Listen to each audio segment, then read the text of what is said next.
Morning everyone. आज हम final class कर रहे हैं क्यूबरनेटिस की फाउंडेशन लेवल। तो फाउंडेशन में मैंने जो भी आपको थियोरेटिकल चीज़ें आज तक बताई हैं, ठीक है, जिसमें मैंने पूरा का पूरा इवन क्यूबरनेटिस से भी पहले कंटेनर्स बताया, और कंटेनर्स की भी पहले मैंने आपको इवोल्यूशन बताया कि ये जो पूरी जो जर्नी है, जो कंप्यूट की है, जो क्लाउड कंप्यूटिंग में कैसे पहले बेयर मेटल आया। पहले बेयर मेटल होता था, ठीक है। उसके बाद फिर उस बेयर मेटल को हमने वर्चुअलाइज करके उसके ऊपर वीएम्स चलाए, तो उसको हमने बोला हाइपरवाइजर टेक्नोलॉजी। फिर उसके बाद एक पैरेलल टेक्नोलॉजी निकल के आई जिसको कंटेनराइजेशन बोला हमने। उस कंटेनराइजेशन में आप एक ओएस के अंदर, अब देखो, कंटेनराइजेशन का जो मेन जो कोर है, अगर आप समझो, तो एक ऑपरेटिंग सिस्टम है जो कि पहले से इंस्टॉल्ड है।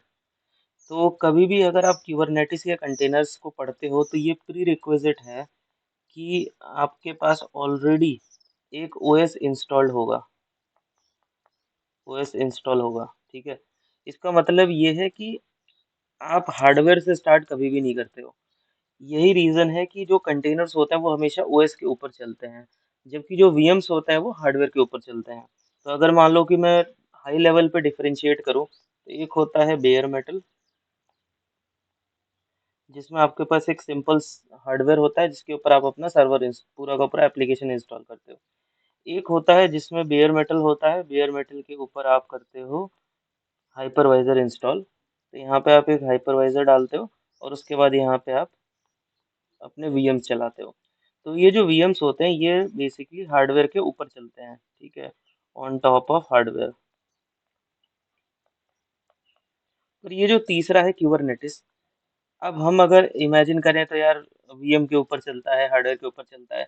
देखो वो एक प्रैक्टिकल चीज़ है, बट कॉन्सेप्ट वाइज अगर देखा जाए तो कंटेनर जो होते हैं उनका हार्डवेयर से कोई लेना देना नहीं होता है। जब हार्डवेयर से लेना देना नहीं है तो वीएम से भी कोई लेना देना नहीं है। वो हमेशा स्टार्ट होता है ओएस से। कंटेनर्स हमेशा स्टार्ट किए जाते हैं ऑपरेटिंग सिस्टम से। तो इसके ऊपर आप कंटेनर्स को रन करते हो, इनको हम बोलते हैं कंटेनर्स, ठीक है। तो अगर आपको विजुलाइज करना है तो हार्डवेयर आपको पता है कि फिजिकल हार्डवेयर होता था, उसके ऊपर आप ओएस डालते थे, ओएस पे आप ओएस की एक आईपी होती थी। आप कभी भी जब रिमोटली लॉगिन करते हो तो आपको हमेशा एक आईपी मिलती है जिसके थ्रू आप लॉगिन करते हो, और उसके बाद आप अंदर जाके वहाँ पे जो भी कमांड्स होते हैं लाइनक्स की कमांड रन करते हो। तो बेयर मेटल के केस में जब आप ओएस इंस्टॉल करते हो, आईपी देखो हमेशा ओएस के पास होती है। ऑलवेज रिमेम्बर कि जो आईपी असाइनमेंट होता है वो हमेशा ओएस के पास होता है। हमेशा ओएस ही आईपी को असाइन करता है, और ओएस के पास ही आईपी होती है। असाइनमेंट का मतलब कि ओएस को होल्ड करता है आईपी को, ठीक है। तो यहाँ बेयर मेटल के केस में क्या होता था कि यहाँ पे एक ओएस होता था, उस ओएस को एक आईपी मिलती थी, ठीक है, उस ओएस को एक आईपी मिलती थी। उस आईपी के थ्रू आप लॉगिन करते थे। वीएम्स में क्या होता है, बेयर मेटल के ऊपर जो हाइपरवाइजर चल रहा है, अब आप उस पर लॉगिन नहीं करते हो। आपके वीएम होता है, इस वीएम में ओएस होता है, ठीक है, इन वीएम्स के पास ओएस होता है, और इन ओएस की अपनी एक आईपी होती है। तो हर एक वीएम की अपनी एक आईपी होती है, ठीक है, IP1, IP2। तो आप क्या करते हो, आप रिमोटली इस आईपी को लॉगिन करते हो। अगेन मतलब आप ओएस के अंदर जा रहे हो। लेकिन ये जो तीसरा केस है ना, इसमें कोई आईपी नहीं होती है। कंटेनर्स की जो आईपी होती है वो बाहर से लॉगिन नहीं होती है, ठीक है। तो इसमें क्या होता है कि यहाँ पे जो आईपी मिलती है इसको, आईपी तो यहाँ भी मिलती है, लेकिन ये जो आईपी मिलती है ये इस ओएस से निकल के आती है। तो आपको अगर इस कंटेनर को लॉगिन करना है तो आप बाहर से लॉगिन नहीं कर सकते डायरेक्टली, आपको इस ओएस को लॉगिन करना पड़ेगा। तो आपको इस ओएस की जो आईपी होगी उस पे लॉगिन करना पड़ेगा, और ये फिर आपको इंटरनली राउट करेगा उस कंटेनर पे। तो अगर मान लो मुझे विजुलाइज करना है कि ये प्रैक्टिकली कैसे होता है, तो लेट्स से कि मेरे पास एक ऑपरेटिंग सिस्टम है, एक ओएस है, ठीक है। अब ओएस में देखो क्या क्या चीजें होती हैं। ओएस के पास आईपी होता है, ओएस के पास स्टोरेज होता है, राइट।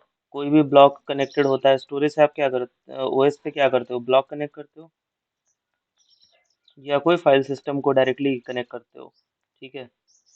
फिर आप, इसके पास सीपीयू होता है, इसके पास अपना रैम होता है, ठीक है, ये रूट से चलता है। स्लैश इसका मेन वो होता है, इसके नीचे फिर स्लैश रूट होता है, स्लैश टैम्प होता है, स्लैश होम होता है, ये सब रूट पे होता है। तो इस तरीके से एक लाइनक्स का ऑपरेटिंग सिस्टम होता है। अब ये जो कंटेनर्स हैं ये आते कहाँ पे हैं, या फिट कहाँ पे होते हैं। तो ये देखो, ये कंटेनर्स ना, अगर आपको सही में अगर समझना है या विजुअलाइज करना है कि कंटेनर होता क्या है, तो आप कंटेनर को ना एक नॉर्मल एप्लीकेशन की तरह समझो। जैसे आप अपने ओएस में इंस्टॉल करते हो ना, टार फाइल से कोई सॉफ्टवेयर इंस्टॉल करते हो या यम से कोई पैकेज इंस्टॉल करते हो, तो वो कहाँ इंस्टॉल होता है? आपके ओएस पे ही तो रन करता है ना। तो सेम वे में कंटेनर भी ओएस के अंदर ही होता है। मतलब ये कि अगर मैं बोलूँ कि कंटेनर्स कहाँ होते हैं, ये कंटेनर, ये कंटेनर, ये कंटेनर, ये सब के सब एक ओएस के अंदर होते हैं। जो आपका मेन ओएस होता है, जिसको कि आप अपना होस्ट ऑपरेटिंग सिस्टम कहते हो, इस ऑपरेटिंग सिस्टम के अंदर ये कंटेनर्स होते हैं, ये कंटेनर। तो अब सवाल है कि अगर ये कंटेनर है, तो आपको अच्छी तरह पता है कि लाइनक्स में बहुत ही इजी होता है किसी भी डायरेक्टरी में चेंज करना, राइट? मान लो ये स्लैश होम हो गया, ठीक है। उसके बाद मान लो हो गया कि लेट से मैंने अपने नाम से एक यूज़र बनाया, के तिवारी। तो जो रूट होता है उसके लिए बड़ा आसान होता है, वो कि डायरेक्टरी में चला गया। तो ये इस डायरेक्टरी में जब चला जाएगा तो ये तो आराम से इसको देख सकता है इसके अंदर का डेटा क्या क्या है। तो कंटेनर्स बेसिकली क्या है? कंटेनर्स भी कुछ डायरेक्टरी होती हैं। अगर आप ओएस की नज़र में देखोगे, तो जब कंटेनर रन करता है, तो बेसिकली क्या होता है कि लेट्स से कि ईटीसी के अंदर एक फोल्डर क्रिएट हो जाता है। ये फोल्डर ही आपका कंटेनर होता है। अब आप कहोगे एक फोल्डर कंटेनर कैसे बन सकता है? तो देखो यही पूरी की पूरी कंटेनराइजेशन टेक्नोलॉजी है कि जब इसकी जो फाइल्स होती हैं, इस कंटेनर्स के जो भी इंफॉर्मेशन होती है, जो फाइल्स होती हैं, वो बेसिकली एक किसी न किसी डायरेक्टरी में स्टोर होता है। आपको अच्छी तरह पता है, लाइनक्स एक डायरेक्टरी बेस्ड सिस्टम है। कहीं भी कुछ भी होगा, कोई ना कोई फाइल जरूर क्रिएट होगी और कोई ना कोई डायरेक्टरी होगी उसके लिए। तो किसी न किसी डायरेक्टरी के अंदर कोई ना कोई फाइल पड़ी होगी जो बेसिकली कंटेनर होता है। ये फाइल जो होती है, बाहर से कोई इसको पढ़ नहीं सकता। क्यों? क्योंकि इस तरीके से इस फाइल को बनाया जाता है, जो कंटेनर रन टाइम सॉफ्टवेयर होता है वो इस तरीके से बनाता है कि कोई भी इसके अंदर जाके ना पढ़ सके कि इसमें क्या चल रहा है। और ये जब आप अंदर जब इस पे जब लॉगिन करते हो, तो यहाँ से आपको एक लुक एंड फील आता है कि अरे ये तो एक ओएस है। हाँ, पर इस पे लॉगिन करना इजी नहीं है। इस पे आप नॉर्मली आईपी से लॉगिन नहीं करते हो। जैसे आपको पहले आईपी मिलती थी ना, नहीं। तो अब आप आईपी से लॉगिन नहीं कर सकते हो। आप आईपी से लॉगिन किसे करते हो? अपने ऑपरेटिंग सिस्टम को, जो आपका होस्ट होता है। आप होस्ट को लॉगिन करते हो और होस्ट से फिर आप अंदर कंटेनर में जाते हो, कंटेनर में एंट्री करते हो। तो ये होता है तरीका। दैट मीन्स कि लेट्स से कि मेरा एक घर है, ठीक है। अब मेरा पूरा जो घर है उसमें एंटर करने के लिए गेट होगा, ठीक है। उस गेट से मैं जाऊंगा अंदर, तो बहुत सारे रूम्स होंगे, दो या तीन या चार जितने भी रूम्स होंगे। हर रूम में कोई ना कोई रहता होगा, ठीक है, फैमिली मेंबर्स रहते होंगे। तो क्वेश्चन ये है कि अगर मैं हर एक रूम को एक अलग वो बना दूं, पेइंग गेस्ट टाइप का, आजकल होता है ना पेइंग गेस्ट का कॉन्सेप्ट। क्या कहते हैं कि गेस्ट आएगा, एक रूम दे दिया उसको, बोला कि ये रूम में आप सोना, और हम आपको खाना वाना सब देंगे, पानी भी देंगे, सब कुछ मिलेगा, वॉशरूम वगैरह सब मिलेगा, और आपको जो है रहना है इस घर में। लेकिन उस केस में अगर आप देखोगे तो जो एंट्री होती है, अगर गेस्ट आ रहा है तो वो कैसे आएगा? वो मेन गेट से ही आएगा, जिस गेट से सब लोग आते हैं। तो इसी तरीके से कंटेनर्स को भी हमेशा होस्ट ऑपरेटिंग सिस्टम से ही लॉगिन किया जाता है। पर डिफरेंस कैसे क्रिएट होगा? ऐसे तो कोई भी आ सकता है और बोल सकता है मैं गेस्ट हूँ, और वो किसी भी रूम में जाके बैठ सकता है। इसके लिए कुबरनेटिस जो है वो एक पूरी सिक्योरिटी प्रोवाइड करता है। उसकी एक इंटरनल राउटिंग होती है कि जब कोई पैकेट आता है बाहर से, तो वो पैकेट प्रॉपर कंटेनर तक पहुंचता है। लेकिन अगर आप देखोगे तो ये सिमिलर कॉन्सेप्ट है। इसका मतलब है कि अगर आप ऊपर, जब वो अपने रूम में गेस्ट जाता है, तो उसको ऐसा लगता है कि मैं अपने घर में हूँ। अपने घर में मतलब कि उसके अपने घर में क्या क्या होता है? अपने घर में किचन होती है, तो वो उसकी शेयर्ड किचन है। अपने घर में फ्रिज होता है, वो एक शेयर्ड फ्रिज है। अपने घर में मान लो टीवी होता है, शेयर्ड टीवी है। लेट्स से कि अपने घर में ड्राइंग रूम होता है, सोफा लगा होता है, वो एक शेयर्ड है जहाँ लोग आके बैठते हैं। अपने घर में आप मान लो कि एक लेट्स से कि कोई भी अलग अलग तरीके की चीजें, एक्टिविटीज होती हैं। पर यहाँ पे जब ये कंटेनर या ये गेस्ट इस पर्टिकुलर एरिया में आता है, तो इसको ऐसा रेस्ट्रिक्ट किया गया है कि ये इसके अंदर जो भी काम करता है, बाहर के ओएस को इससे कोई मतलब नहीं होता है। उसको कोई मतलब नहीं है कि अंदर क्या चल रहा है। गेस्ट प्रॉपरली अपना एक फ्री एरिया होता है, इसका एक फ्री एरिया होता है जिसमें वो कुछ भी कर सकता है। लेकिन आना जाना, एंट्री एग्जिट, सब कुछ जो है वो कॉमन होता है। सारी जो फैसिलिटीज होती हैं वो मेन होस्ट प्रोवाइड करता है, जो इसका जो होस्ट होता है, ठीक है। तो ये यहाँ पे होस्ट ऑपरेटिंग सिस्टम, तो इस तरीके से कंटेनर्स होते हैं। तो अगर आपको प्रैक्टिकली कंटेनर्स को इमेजिन करना है कि कंटेनर कैसे होते हैं, तो ये इमेजिन करो कि कंटेनर आपका जो ऑपरेटिंग सिस्टम है उसकी एक डायरेक्टरी है। एक स्पेसिफिक डायरेक्टरी जो क्रिएट होती है, उसके अंदर ही सारा काम होता है। तो अगर बाहर से मेरे को लॉगिन करना है, तो बाहर से कोई एसएसएच का तरीका नहीं है कि मैं अपने कंटेनर पर जा सकूं। लॉगिन करने का क्या तरीका होता है कि आपने जो भी कंटेनर सॉफ्टवेयर इंस्टॉल किया हुआ है, चाहे वो डॉकर है या पॉडमैन है या कोई और है, वो सॉफ्टवेयर की हेल्प से आप क्या करते हो, अंदर लॉगिन करते हो कंटेनर के। तो there is no direct way to log in to a container. Container आपके ओएस के अंदर ही होता है, इसीलिए मैंने यहाँ पे आपको बोला कि जो कंटेनर की टेक्नोलॉजी होती है वो हमेशा ऑपरेटिंग सिस्टम से स्टार्ट होती है। तो अगर मेरा कंटेनर जो है वो ओएस पे स्टार्ट होता है, तो मुझे नहीं मतलब कि ये ओएस किसी हार्डवेयर से आ रहा है या किसी वीएम से आ रहा है। समझ रहे हो? चाहे ये हार्डवेयर से आए चाहे ये वीएम से आए, मुझे दोनों ही केसेस में कोई ऑब्जेक्शन नहीं है। ठीक है। तो यहाँ पे मुझे ओएस के ऊपर फोकस करना है कि ओएस से मैं शुरू कर रहा हूँ। तो ये कॉन्सेप्ट आप समझिए, जो बहुत बेसिक कॉन्सेप्ट मैंने कई बार बताया, बट मुझे लगा कि अब आपको टाइम आ गया है ये समझाने का कि एक्चुअली में कंटेनर्स होते कहाँ पर है। क्योंकि अगर मैं ये बात शुरू में बोलता ना तो आपको शायद ये चीज़ डाइजेस्ट नहीं होती या आप कंफ्यूज हो जाते। तो ये तो कॉन्सेप्ट हो गया, ठीक है। अब इस कॉन्सेप्ट हमने सारी बातें कर ली, अब हम बात करेंगे प्रैक्टिकल। प्रैक्टिकल मतलब मैं आपको एक लैब कनेक्ट करके दिखाऊंगा। अब सवाल ये है कि लैब कैसे आए, क्योंकि देखो किसी भी टेक्नोलॉजी में सबसे बड़ा चैलेंज होता है उसका लैब, चाहे वो क्यूबरनेटिस हो या ओपन स्टैक। तो लैब को बनाने के दो तरीके हैं, ठीक है। अब लैब प्रैक्टिस की हम बात करते हैं, तो लैब असाइनमेंट के लिए हमारे पास दो तरीके हैं कि हम अपनी खुद की लैब बनाएं, ठीक है, या फिर हम कहीं से ऑनलाइन रेंट पे लें। रेंट पे लेने का मतलब ये है कि किसी क्लाउड टेक्नोलॉजी के ऊपर जाके वहां से हम ये लैब को रेंट पे ले सके। तो देखो रेंट पे लोगे तो पे करना पड़ेगा, ये तो आपको पता ही है कि रेंट वाला सिस्टम अलग। ओवन में क्या है कि आपको इंस्टॉल करना पड़ेगा। अब इंस्टॉल में देखो, इंस्टॉलेशन का नॉलेज होना, कैसे इंस्टॉल होता है, ठीक है, तो उसकी नॉलेज कैसे इंस्टॉल करना है। फिर आपका आता है उसको इंस्टॉल करने के बाद उसके लिए इंफ्रास्ट्रक्चर कि क्या मेरे लैपटॉप में इतनी रिसोर्सेज हैं कि मैं इंस्टॉल कर सकूं। इंस्टॉलेशन का मेथड मैंने आपको उस दिन बताया था, अगर आपको याद होगा तो उस दिन मैंने आपको इंस्टॉलेशन सिखाया था। मैंने आपको बताया था कि कैसे आप इंस्टॉल करते हो, ठीक है। तो अब सवाल ये है कि ये लैब वाला जो क्वेश्चन है, क्या मैं अपने लैपटॉप पे बनाऊं? देखो आप ट्राई कर लो, ठीक है, मैं आपको लिंक दे दूंगा आज, ठीक है। आप ट्राई करना, अगर बनता है अच्छी बात है, अदरवाइज आप इसके ऊपर टाइम वेस्ट मत करना, ठीक है। कॉन्सेप्ट समझ लो, ठीक है, प्रैक्टिकल के चक्कर में मत पड़ो, आप सीधे क्यूबरनेटिस के एडमिनिस्ट्रेशन लेवल पे जाओ, जो कि आज की डेट में सबसे ज़्यादा डिमांड में है। देखो, एक क्यूबरनेटिस को इंस्टॉल करने का जो मेथड होता है ना, वो ऑटोमेटिक हो चुका है। तो जो आपका रोल है या जो मार्केट में जो डिमांड है ना क्यूबरनेटिस को इंस्टॉल करने की, वो बहुत लिमिटेड है। क्यों? क्योंकि वो ऑटोमेटिक इंस्टॉलेशन होता है। मार्केट में जो डिमांड है, जो ओपनिंग्स होती है, वो होती है क्यूबरनेटिस एडमिनिस्ट्रेटर या क्यूबरनेटिस के ऊपर जो एप्लीकेशन डेवलपर्स होते हैं, उनकी डिमांड होती है। तो अब आपको उस चीज़ पे ज़्यादा फोकस करना पड़ेगा। तो उसके लिए मैं आपको एक तरीका बताऊंगा जिसमें कि आप प्रैक्टिस कर सकते हो क्यूबरनेटिस की साइट से जाके। वॉक थ्रू बेसिक्स, ये सब चीज़ें, ठीक है। मैंने जो अभी तरीका ढूंढा है मैं उसके ऊपर जाता हूँ, ठीक है, क्योंकि हो सकता है कि मुझे थोड़ा टाइम लगे अगर मैं दूसरे मेथड को फॉलो करूँगा। तो मैंने क्या किया कि इसके डॉक्यूमेंट्स में गया, यहाँ डॉक्यूमेंट में जाके ना यहाँ पे देखोगे तो एक टास्क आता है, हम करते हैं रन एप्लीकेशन। तो ऐसा मैं क्यों कर रहा हूँ मुझे भी नहीं पता, क्योंकि जस्ट मैं फिलहाल के लिए चाहता हूँ कि आप लोग भी सर्च करना, डायरेक्टली भी ऑप्शन होगा इसको सर्च करने का। यहाँ पे आता है किलर, देखो बिफोर यू लॉग इन, यहाँ पे आपको एक ऑप्शन देता है कि यहाँ से आप जो है चेक कर सकते हो। देखो, एक तो आप अपना खुद का इंस्टॉल कर सकते हो क्यूबरनेटिस, जो अगर नहीं हो रहा है तो आप यहाँ से दो मेथड होते हैं, किलर कोडा होता है और एक प्ले विद क्यूबरनेटिस। तो मैं किलर कोडा को फॉलो कर रहा हूँ, ठीक है। आप दोनों ट्राई कर सकते हो, दोनों से आपको लाभ मिल जाएगी। अब जब आप यहाँ पे क्लिक करते हो तो ये आपसे लॉगिन मांगेगा आपके गिटहब का।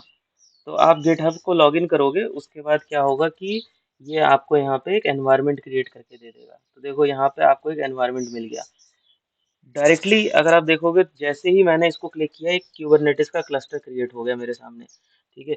ये क्लस्टर पे ये कंट्रोल प्लेन है, तो इसका मतलब है कि मास्टर नोड है, ठीक है। यहाँ पे मैं बेसिक क्यूबरनेटिस की कुछ कमांड प्रैक्टिस करता हूँ, जैसे कि क्यूब सीटीएल। एक चीज याद रखना, क्यूबरनेटिस से बात करने के लिए क्यूब सीटीएल ही ये कमांड है, दूसरा कोई तरीका नहीं है। आप डायरेक्टली अगर एपीआई सर्वर से, देखो आप स्किप नहीं कर सकते हो, मतलब आपके पास कोई ऑप्शन नहीं है कि आप ईटीसीडी से डायरेक्टली जाके कुछ भी मॉडिफाई कर दो या आप क्यूबलेट पे जाके कुछ भी कर दो, नहीं। चाहे आप सिस्टम एडमिन हो, चाहे आप यूजर हो, चाहे क्यूबरनेटिस खुद एक प्लेटफॉर्म हो, हर कोई जो है वो एक प्रॉपर प्रोसेस को फॉलो करता है, प्रोटोकॉल को फॉलो करता है। और जो प्रोटोकॉल है वो ये है कि आपको kubectl कमांड, अगर आप इंसान हो, मान लो ह्यूमन इंटरफेस से जा रहे हो, तो आप कमांड फायर करोगे तो आप kubectl यूज करो। अगर आप कोई मशीन के थ्रू कमांड से मान लो इंटीग्रेट करते हो, तो आप एपीआई सर्वर से डायरेक्ट बात कर सकते हो। पर उस केस में आपको जेसन फाइल्स बनानी पड़ेंगी हर एक रिक्वेस्ट के लिए। मतलब अगर मुझे कहना है कि kubectl गेट पॉड, तो यहाँ पर मैंने kubectl को बोला कि मुझे पॉड बताओ। इसने क्या किया कि मेरी रिक्वेस्ट को लिया, एक मैंने, देखो क्या लिखा आपके सामने, kubectl गेट पॉड, और सबसे इंपॉर्टेंट होता है नेम स्पेस। क्यूबरनेटिस में नेम स्पेस सबसे बड़ी चीज होती है। नेम स्पेस एक जोन होता है, एक टेनेंट होता है जिसके अंदर आपकी सारे रिसोर्सेज क्लब होती हैं, सो दैट किसी और से रिसोर्स से आपका ओवरलैप ना हो, या फिर कोई एक दूसरे को देख ना सके, प्राइवेसी के लिए, प्राइवेसी सिक्योरिटी एंड एवरीथिंग, कि मल्टीपल एप्लीकेशंस अगर रन कर रही हैं तो हर एक अलग अलग नेम स्पेस में चलता है, ठीक है। तो kubectl गेट पॉड करते हो, और अगर आप नेम स्पेस स्पेसिफाई नहीं करते, भूल जाते हो, तो ये क्या करता है, ये by default default name space पे जाता है। तो सबसे डिफॉल्ट एक ऐसा नेम स्पेस जो बाय डिफॉल्ट पड़ा होता है, उसको हम बोलते हैं डिफॉल्ट, डिफॉल्ट नेम स्पेस। तो ये क्या करता है कि जब मैंने कमांड रन किया, मैंने क्या किया, kubectl गेट पॉड, तो मैंने तो सिर्फ 3 वर्ड लिखे, kubectl गेट और पॉड। इसने कहीं गया, मुझे नहीं पता ये कहाँ गया, इसने किसी से कनेक्ट किया और वहां से मुझे आंसर लेके आ गया। दैट मीन्स बैकएंड में कुछ हुआ जो मुझे नहीं पता। तो बैकएंड में देखो क्या हुआ, जो एपीआई सर्वर है वो फ्रंट एंड कम्युनिकेटर होता है, तो आप जो कमांड रन करते हो तो एपीआई सर्वर पर रिक्वेस्ट जाती है, एपीआई सर्वर फिर पीछे जाता है ईटीसीडी में, वहां से वो आउटपुट लेके आता है, डेटा बेस, वो डेटाबेस है बेसिकली, ठीक है, डेटा स्टोर बोलते हैं, तो वो डेटा स्टोर से आउटपुट लेके आएगा जो भी आपने क्वेरी मारी है। अब आप अगर ये मेथड नहीं फॉलो करते, या ये बैकएंड में क्या करता है, एपीआई सर्वर हमेशा जेसॉन समझता है। ऑलवेज रिमेम्बर कि जो एपीआई सर्वर है वो जेसॉन समझता है। तो आप क्या करोगे कि जब यहाँ पे kubectl फायर करते हो, तो ये बैकएंड में आपकी रिक्वेस्ट को जेसॉन में कन्वर्ट करता है और फिर एपीआई सर्वर को देता है, और तब आपके पास रिस्पॉन्स आता है फाइनली। तो यहाँ से एक तरीका होता है। अब एक काम करते हैं, सबसे पहले नेम स्पेस चेक करते हैं, kubectl गेट। तो देखो, क्यूब सीटीएल गेट मतलब होता है कि सिर्फ वैल्यूज लेके आओ। अप्लाई करोगे तो आप कुछ इनपुट दे रहे हो, उसको वो अप्लाई करेगा, ठीक है। तो ये बेसिकली दो मेजर कमांड्स का टाइप होता है। ऑपरेशन टाइप, कि गेट कर सकते हो, अप्लाई कर सकते हो, डिलीट कर सकते हो, ठीक है। किसी चीज को आप बनी हुई है उसको डिलीट कर सकते हो, तो ये मेजर ऑपरेशन सपोर्टेड हैं, गेट, डिलीट, अप्लाई। और भी हम मेजर ऑपरेशंस, वो भी हम धीरे धीरे देखेंगे, ठीक है। धीरे धीरे क्या देखेंगे, मतलब अगर आप एडवांस कोर्स में आओगे, देखो एडवांस कोर्स क्लियर कर दो। एडवांस कोर्स का मतलब ये नहीं कि आप क्यूबरनेटिस के लिए क्या डेवलपर बनोगे। एडवांस का मतलब ये है कि क्यूबरनेटिस का जो सीकेए का एग्जाम होता है, उसके पॉइंट ऑफ व्यू से मैं तैयारी करवाऊंगा, मतलब आपको मैं एडमिनिस्ट्रेटर के एग्जाम की तैयारी करवाऊंगा। तो अगर आप लोगों का इंटरेस्ट होगा तो आप एनरोल करना, जल्दी ही उसकी भी बैचेस शुरू हो जाएंगे। तो देखो, cube CTL gate name space, तो यहाँ पे ना शॉर्ट फॉर्म चलते हैं, जैसे मैं एनएस लिख दूं तो ये मुझे नेम स्पेस बता देगा। तो देखो, अभी इस क्यूबरनेटिस क्लस्टर में कोई एप्लीकेशन डिप्लॉय नहीं है, क्योंकि ये क्लस्टर जस्ट अभी अभी अप आया है, जस्ट अभी अभी अप आया है। तो इसका मतलब ये है कि इसमें जो नेम स्पेसेस पहले से पड़े हुए हैं, ये प्लेटफॉर्म के नेम स्पेस हैं। अगर आप ध्यान से देखोगे तो एक तरफ है कॉलम नेम, फिर स्टेटस और एज। एज का मतलब होता है कि कब से चल रहा है। तो देखो, ये जो क्लस्टर है ना, ये इन्होंने पहले से बना के, ऑब्वियसली ये पहले से क्लस्टर बना होगा, हमको एक्सेस जो है वो अभी फिलहाल दिया है इन्होंने, मतलब कि हमको अभी जस्ट एक्सेस दिया है। तो इसके अंदर आप देखोगे तो क्यूब, क्यूब का मतलब होता है क्यूबरनेटिस। तो जितने भी नेम स्पेस क्यूब के नाम से होते हैं, वो क्यूबरनेटिस प्लेटफॉर्म के अपने नेम स्पेस होते हैं, जहाँ पे उसकी खुद की एप्लीकेशन चलती है। आपको अगर अपना कोई एप्लीकेशन डिप्लॉय करना है, तो आप क्या करते हो, क्यूब सीटीएल क्रिएट एनएस और नाम। तो लेट्स से कि मुझे नाम देना है कृष्णा, तो ये हो गया मेरा नाम। तो देखो, एक नेम स्पेस बन गया। नेम स्पेस का मतलब होता है आपका अपना एरिया, प्रोजेक्ट। अब आप इसके अंदर जो भी रिसोर्सेज डिप्लॉय करोगे, चाहे वो पॉड है, चाहे वो सर्विस है, ठीक है, चाहे वो स्टोरेज है, कुछ भी है, वो सब कुछ इसी नेम स्पेस के अंदर होगा।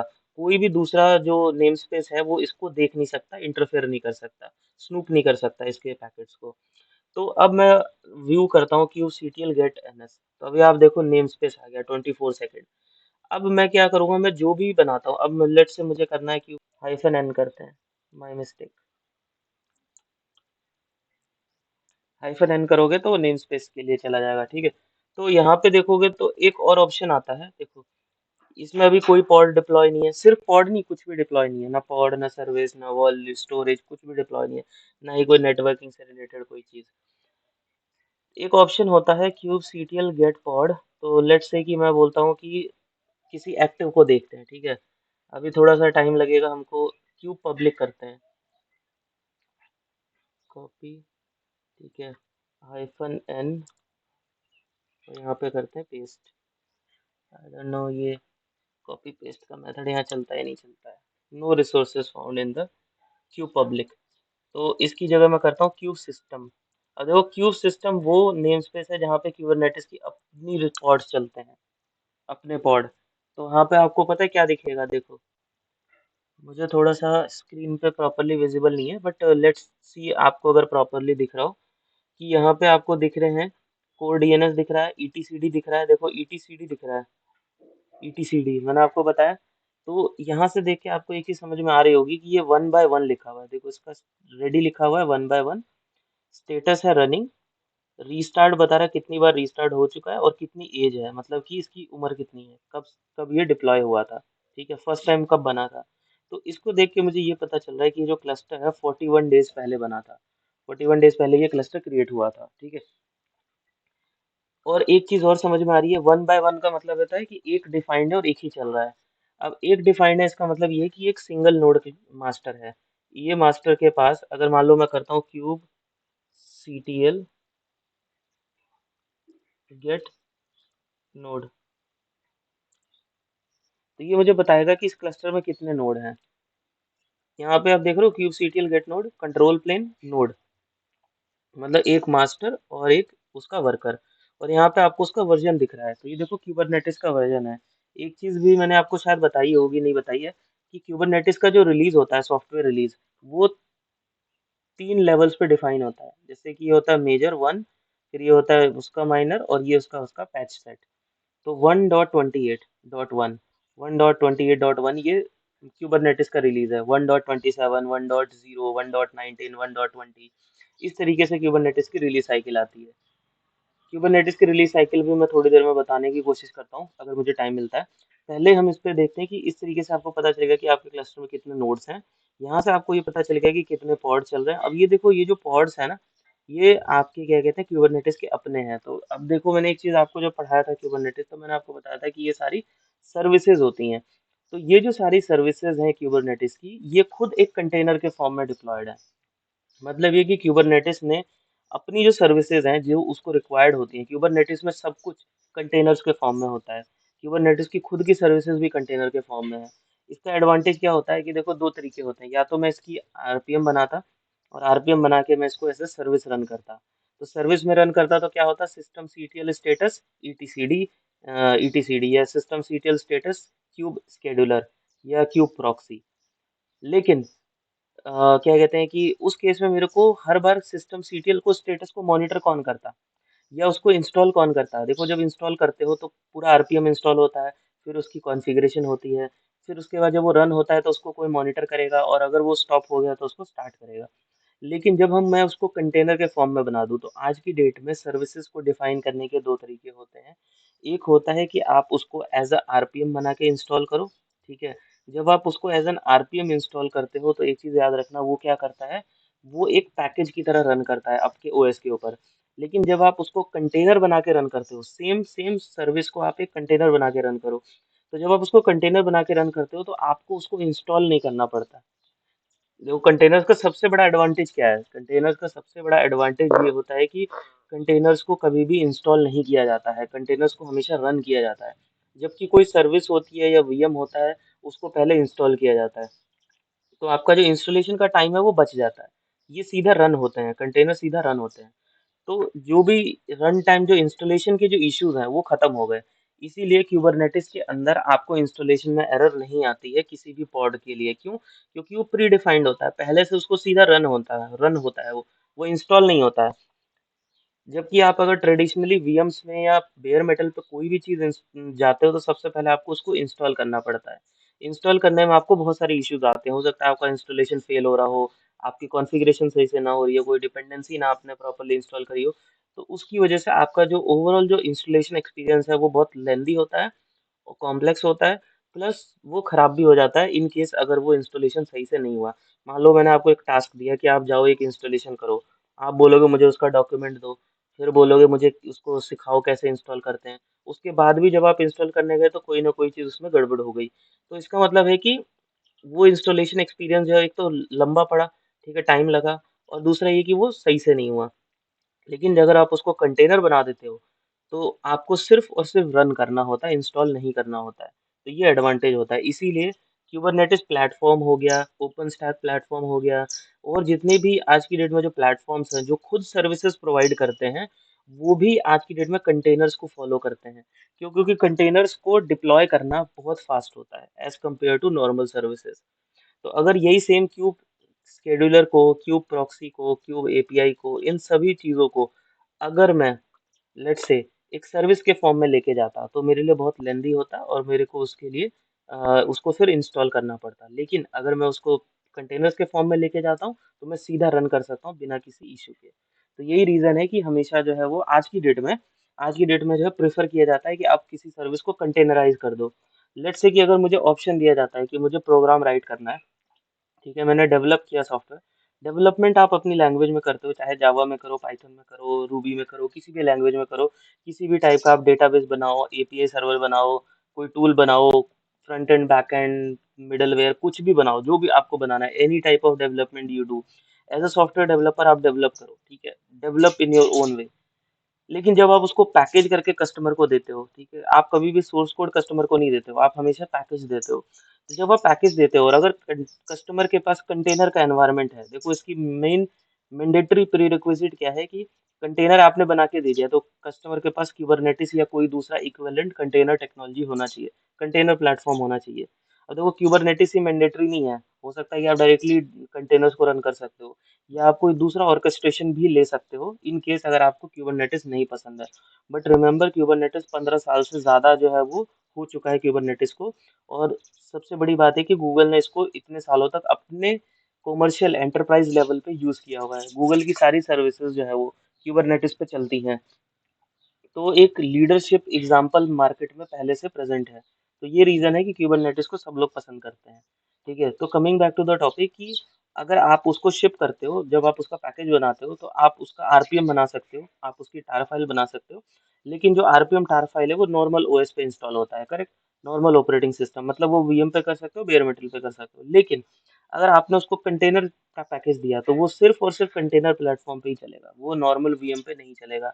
तो पहले चेक करो कस्टमर के पास क्या प्लेटफॉर्म है। अगर कस्टमर के पास कंटेनर का प्लेटफॉर्म है तो आई विल सजेस्ट कि हमेशा कंटेनर का पैकेज बना के दो। क्यों?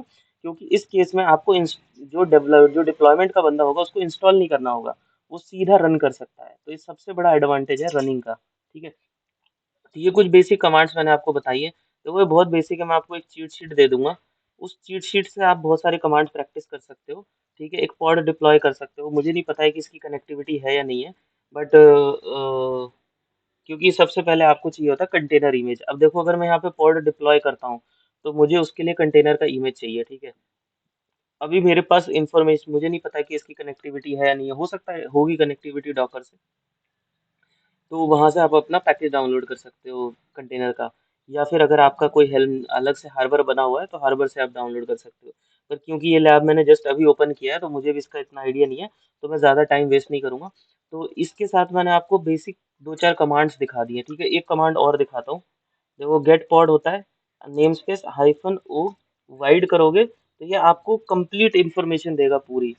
कंप्लीट का मतलब ये है कि आपको ये भी बताएगा कि ये जो पॉड है, ठीक है, जैसे लेट्स से ये पॉड हो गया, लेट्स टेक ईटीसीडी, ये स्टेट हो गया, रेडी हो गया, वन बाय वन स्टेट है रनिंग, रीस्टार्ट जीरो, 41 डे की एज है, ये इसकी आईपी है। अब देखो आईपी आपको नहीं बताई गई, क्यूबरनेटिस में आपको कभी भी पॉड की आईपी नहीं बताई जाती है। क्यों? क्योंकि आप आईपी से कनेक्ट ही नहीं कर सकते ना।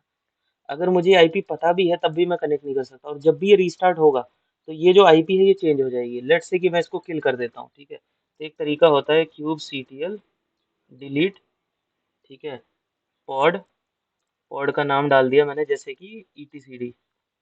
हालांकि ये बहुत बड़ी बेवकूफ़ी होती है, ऐसा करना नहीं चाहिए, तो मैं इसकी जगह कोई दूसरा लेता हूँ, ठीक है, इसको यूज़ नहीं, इसको डिलीट नहीं करते, इसको करते हैं। तो इसको मैंने कॉपी किया और यहाँ से मैंने इसको डिलीट किया है, मतलब नाम पेस्ट किया, -n। इसका नेम स्पेस अगर नहीं दोगे तो याद रखना, अगर आप नेम स्पेस नहीं दोगे तो उस केस में आपका ये डिफ़ॉल्ट पे जाएगा और डिफ़ॉल्ट में ये पॉड इसको नहीं मिलेगा। तो यहाँ से मैं अगर इसको करता हूँ डिलीट पॉड, तो ये देखो ये पॉड को डिलीट कर देगा। तो एक चीज़ नोट करना कि इस पॉड का, पहली बात तो यहाँ पे देखो नाम जो है, ये नाम है ऐसा, और इसकी एज और इसकी आईपी, ठीक है। अब ये डिलीट हो चुका है। अब मैं दोबारा से करता हूँ गेट पॉड। अब देखो यहाँ पे आपको कोर डीएनएस मिल गया। देखो पुराने वाले से नाम मैच करो। यहाँ पे देखो जो इसका क्या कहते हैं कि एक बिट होता है, ये देखो 717T1 CMRNK, ठीक है। मैं एक्चुअली मतलब धूप में हूँ तो इसलिए मुझे स्क्रीन प्रॉपरली विजिबल नहीं है, तो हो सकता है कि शायद मैं गलत प्रोनाउंस कर दूँ, तो उसके लिए मुझे माफ़ करना पहले से ही। तो ये देखो यहाँ पे आप देखोगे तो इसका नाम अब देखो चेंज हो गया है, CMRNK हो गया है, ठीक है। प्रीवियसली जो था ये था 717, जो मैंने डिलीट किया था तो उसमें भी मैंने 717 दिया था। अब आपको यहाँ पे 717 करके कोई भी पॉड नहीं दिख रहा है। देखो स्टेट है, रेडी में है, 1 by 1 रनिंग में है, रीस्टार्ट। देखो एज 41 डे, 41 मतलब ये अभी भी डिप्लॉयड है, मतलब ये 41 दिन पहले डिप्लॉय हुआ था। और यहाँ पे आप देखो आईपी अब आपकी आ गई .7, पहले की आईपी थी इसकी .2, तो इसकी आईपी चेंज हो गई। तो यही रीजन है कि कभी भी पॉड्स की आईपीज को एक्सपोज नहीं किया जाता है किसी के आगे, क्योंकि हमेशा चेंज होता रहता है, हमेशा चेंज होता रहता है। अच्छा एक तरीका होता है, अगर आपको इस पॉड पे लॉगिन करना है, जैसा मैंने आपको बोला था, तो kubectl, ठीक है, एग्जीक्यूट -it, पॉड का नाम, ठीक है, पॉड, पॉड का नाम देना पड़ेगा। जैसे कि ये हो गया, लेट्स से कि हम कोड डीएनएस पे जा रहे हैं, ठीक है। तो कोड डीएनएस को मैंने कॉपी किया, इसको मैंने पेस्ट किया, ठीक है। यहाँ पे नेम स्पेस देना पड़ेगा। अगर मैंने नेम स्पेस नहीं दिया तो ये डिफ़ॉल्ट को रेफर करेगा, और डिफ़ॉल्ट नेम स्पेस में इसको ये पॉड नहीं मिलेगा तो ये फेल हो जाएगा, ठीक है। इसको मैंने कॉपी किया, इसको मैंने पेस्ट किया, ठीक है। यूजुअली आपको कंटेनर का नाम देना पड़ता है। अगर आप कंटेनर का नाम नहीं दोगे तो ये, क्योंकि ये पॉड है, मैंने आपको बताया पॉड एक रैपर होता है। अब आपको लॉगिन करना है तो आपको पॉड पे के अंदर जाना पड़ेगा कंटेनर्स में। अगर मान लो कि आप नहीं देते हो, तो अगर मान लो मल्टीपल कंटेनर्स हैं एक पॉड के अंदर, तो जो डिफ़ॉल्ट कंटेनर होगा उस पे ये आपको लेकर जाएगा। या फिर आपको स्पेसिफिक कंटेनर में जाना है तो -c और कंटेनर का नाम, ठीक है। और यहाँ पे आप बता दिए जिससे कि आप अपना चेक कर सकते हो। इसके अलावा जो है क्या कहते हैं, गेट नोड हो गया, ठीक है। गेट नोड के बाद आपका गेट पॉड हो गया। ये सब बहुत बेसिक कमांड है जो आप डे टू डे बेसिस पे चलाते हो। और -o में आपको पूरा बता देता है कि किस नोड के ऊपर वो पॉड चल रहा है। तो देखो आईपी भी आता है और साथ में होस्ट नेम भी आता है, किस होस्ट के ऊपर आपका ये चल रहा है, ठीक है। तो ये बेसिक चीज़ें थी। अ, इसके अलावा किसी को कुछ पूछना है तो पूछे, अगर किसी को कोई डाउट हो फाउंडेशन वाले कोर्स में। होस्ट नेम एक्चुअल में होता क्या है? होस्ट नेम मतलब होस्ट नेम किसकी रेफरेंस में पूछ रहे हो, वर्कर नोड की या जैसे फिर? अभी हमने एक होस्ट नेम क्रिएट किया ना, कृष्णा कर, होस्ट नेम तो नहीं क्रिएट मतलब किया हमने, नेम स्पेस क्रिएट किया, नेम स्पेस। सॉरी सॉरी, हाँ नेम स्पेस। देखो नेम स्पेस क्या होता है, नेम स्पेस बेसिकली एक क्या कहते हैं, एक प्रोजेक्ट होता है। क्यूसीटीएल में इससे काम करता हूँ, क्यूसीटीएल गेट एनएस। अब आप क्यूबरनेटिस में मान लो कि आप अपनी एप्लीकेशन डिप्लॉय करोगे, ठीक है। तो लेट्स से कि आप भी कर रहे हो, कोई दूसरा भी कर रहा है, प्लेटफॉर्म भी अपना काम कर रहा है, सब लोग अपने अपने काम कर रहे हैं। तो हम क्या करते हैं कि इसको सेग्रीगेट कर देते हैं, कि जो एप्लीकेशन, मान लो लेट्स से कि मैं और आप दो लोग काम कर रहे हैं, तो मैंने बोला कि इस क्यूबरनेटिस प्लेट क्लस्टर के ऊपर आर्यन भी काम करेगा, सौम्य भी काम करेगा और कृष्णा भी काम करेगा, तीनों काम करेंगे। तो तीनों ने अपने अपने पॉड डिप्लॉय किए। अब होता क्या है कि मैं उसके पॉड पे जाके इंटरफेयर कर सकता हूँ। मान लो कि उसके पॉड और मेरे पॉड के बीच में जो रिसोर्सेज हैं, ठीक है, मेरे को जो रिसोर्स मिलने थे वो हो सकता है कि सौम्या के पॉड पे चले गए ज़्यादा रिसोर्स, क्यों, क्योंकि उसको चाहिए थे। या हम दोनों ने सारे रिसोर्सेज कंज्यूम कर लिया, पूरा जो होस्ट मतलब क्लस्टर था उसमें जो रिसोर्सेज थे वो सारे मैंने कंज्यूम कर लिए हम दोनों ने मिलके, तो आर्यन के लिए कुछ नहीं बचा। तो इसलिए रिसोर्सेज के लिए एक सेग्रीगेशन किया जाता है, ग्रुपिंग की जाती है, जिसको कि हम बोलते हैं नेम स्पेस। आप कोई भी रिसोर्स क्रिएट करते हो, कोई भी पॉड क्रिएट करते हो, ऑब्जेक्ट क्रिएट करते हो, सब कुछ आपका जो एप्लीकेशन रिलेटेड है वो सब एक स्पेसिफिक नेम स्पेस में जाता है। अगर आप नेम स्पेस स्पेसिफाई नहीं करते हो क्यूबरनेटिस में तो वो डिफॉल्ट में लेके जाता है। लेट्स से कि अगर मैं कोई चीज़ क्रिएट करता हूँ, मैंने पॉड क्रिएट किया और मैंने नेम स्पेस का नाम नहीं दिया तो वो डिफॉल्ट में चला जाएगा। डिफॉल्ट का मतलब ये है कि एक ऐसा नेम स्पेस जो बाय डिफॉल्ट पड़ा हुआ है, ठीक है। लेकिन आपको अपनी एप्लीकेशन को सेपरेट करने के लिए अब उसका फायदा नुकसान क्या होता है कि जो रिसोर्सेज होते हैं, अब अगर आप क्यूब सीटीएल जो गेट एनएस हो गया, ठीक है। अब इस गेट एनएस की जगह मैं इसकी जगह बोलता हूँ डिस्क्राइब, ठीक है, एनएस, डिस्क्राइब एनएस, और ये हो गया मेरा नेम स्पेस, ठीक है। अब मुझे नहीं पता कमांड का सिंटैक्स सही है या गलत है, लेकिन ये देखो तो इसमें आपको ये बता रहा है कि ये जो कृष्णा नाम से जो नेम स्पेस बना हुआ है, ठीक है, इसमें मैंने अभी ये एक्टिव है और अभी मैंने इसके ऊपर कोई कोटा नहीं लगाया है। देख रहे हो, no resource quota, no limit range. इसका मतलब है कि ये कितनी भी रिसोर्सेज ले सकता है जो इस क्लस्टर के पास है। आप जब नेम स्पेस बनाते हो तो आप उसको रेस्ट्रिक्ट कर देते हो कि इस पर्टिकुलर नेम स्पेस को इतनी रिसोर्स मिलेंगी। इससे फायदा क्या होगा कि मैनेजमेंट इजी हो जाती है, एडमिनिस्ट्रेशन आसान हो जाता है कुबरनेटिस के अंदर। मान लो कि कोई एक पॉड ने रिसोर्स कंज्यूम कर लिया सारा, जो कि किसी और पॉड को भी चाहिए था, बट उसको इसलिए नहीं मिला क्योंकि सारा कोटा एक ही लेके चला गया। तो यहाँ पे आप लिमिट सेट कर सकते हो कि आप अपने कोट नेम स्पेस को कोटा दे सकते हो कि 5 सीपीयू से ज़्यादा यूज़ नहीं करना है, तो वो कभी भी 5 सीपीयू से ज़्यादा यूज़ नहीं करेगा। तो ये एक एडवांटेज होता है, प्लस सेग्रीगेशन अलग हो गया। अब मान लो कि मैंने यहाँ पे क्रिएट किया, सो लेट्स से मैंने एक और नेम स्पेस बनाया, क्रिएट, क्रिएट एनएस, और मैंने लिखा आर्यन, फिर मैंने लिखा कि क्रिएट एनएस सौम्या, ठीक है। तो अब मेरे पास जो अगर मैं गेट करता हूँ तो देखो मुझे कितने नेम स्पेस दिखेंगे। आर्यन दिख रहा है, कृष्णा दिख रहा है, सौम्या दिख रहा है। इन सबको मैं रेस्ट्रिक्ट कर सकता हूँ कि कृष्णा को सिर्फ 5 सीपीयू से ज़्यादा नहीं मिलना चाहिए, सौम्या को 7 सीपीयू से ज़्यादा नहीं मिलना चाहिए, आर्यन को 2 सीपीयू से ज़्यादा नहीं मिलना चाहिए। इसका मतलब ये है कि वो लोग जितने भी पॉड्स डिप्लॉय करेंगे, जो भी काम करेंगे, उनको उससे ज़्यादा नहीं मिलेगा कोटा। अनलिमिटेड कर सकते हो, आप कोई रेस्ट्रिक्शन मत लगाओ। देखो अभी बाय डिफॉल्ट कोई रेस्ट्रिक्शन नहीं होती है। इसका मतलब है कि जितना क्लस्टर के पास रिसोर्स है वो सब देने की ट्राई करेगा सबको। लेकिन आप कर सकते हो प्लस सेग्रीगेशन, जो भी पॉड्स हैं, अब जो इसमें जो पॉड चलेंगी, जो क्या कहते हैं कि जो कृष्णा पे जो पॉड चलेंगी, ठीक है, गेट एनएस, गेट पॉड। अब यहाँ पे पॉड तो है ही नहीं फिलहाल अभी, तो इसलिए अभी कुछ दिख नहीं रहा। तो जो पॉड चल रहा है किसी एक नेम स्पेस में, दूसरे वाले को उससे कोई मतलब नहीं है, सेपरेट हो गए दोनों। जस्ट लाइक क्लासरूम हम करते हैं ना, अलग अलग क्लासरूम की, ये क्लासरूम ए है, बी है, सी है। पढ़ाई सब में ऑलमोस्ट सेम तरीके से होती है, लेकिन सब अलग अलग स्टूडेंट, कोई ए का होता है। जो क्लास मान लो 9th क्लास है, 9th क्लास में सेक्शन ए हो गया, 9th क्लास का सेक्शन बी हो गया, 9th क्लास का सेक्शन सी हो गया। ऐसा हम क्यों करते हैं कि मान लो बच्चों को हम 3 बैचेस में बना देते हैं, ठीक है। अब मैं आपको बैचेस में पढ़ा रहा हूँ, क्यों? क्योंकि मान लो आप एक बैच में पढ़ रहे हो, एक दूसरे बैच में पढ़ रहे हो, तो आपको नहीं पता कि दूसरे बैच में कौन सा स्टूडेंट आ रहा है, उधर वाले को नहीं पता कि इधर कौन सा स्टूडेंट आ रहा है। अभी जो मैंने आपको टाइम दिया है वो आपके लिए है, उधर वाला जो टाइम होगा वो सिर्फ उनका होगा। तो इस तरीके से ये सेग्रीगेशन होता है प्रोजेक्ट्स में। ओपन स्टैक में भी होता है, पब्लिक प्लेटफॉर्म्स में भी होता है, सब जगह होता है। तो इसलिए हम नेम स्पेस बनाते हैं, ठीक है।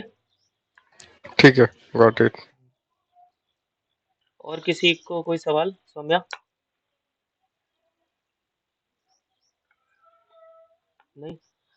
तो देखो इसके नहीं नहीं। साथ आज हम फाउंडेशन का कोर्स खत्म करते हैं, ठीक है। हमने लगभग 17-18 क्लासेस करी, ठीक है। फाउंडेशन में मैंने आपको बहुत थ्योरी पढ़ाई, बहुत थ्योरी पढ़ाई, मतलब प्रैक्टिकल पढ़ने का टाइम अब आपको आएगा। ये सब चीज़ें आपने पढ़ ली, ठीक है। अब हम एडवांस क्या, में क्या रहेगा?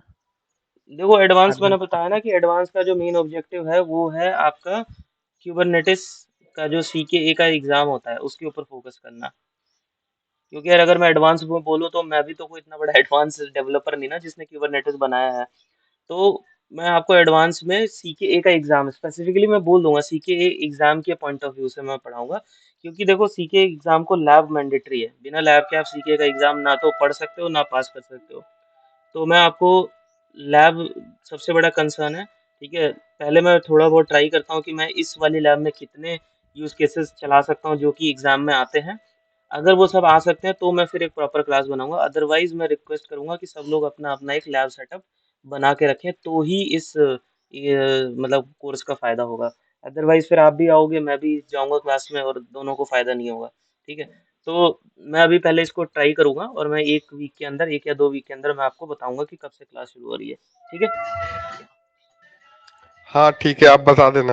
हाँ। मतलब वो भी नेसेसरी है। ऐसे हाँ। बेसिक और फंडामेंटल्स में तो अब कोई डाउट नहीं है, हम्म। मतलब वो क्लियर है कि क्यूबरनेटिस क्या है नहीं है। तो हम्म। Thank you for this. ठीक है भाई, थैंक यू यार कि आप लोगों को समझ में आया, ये मेरे लिए सबसे जरूरी है।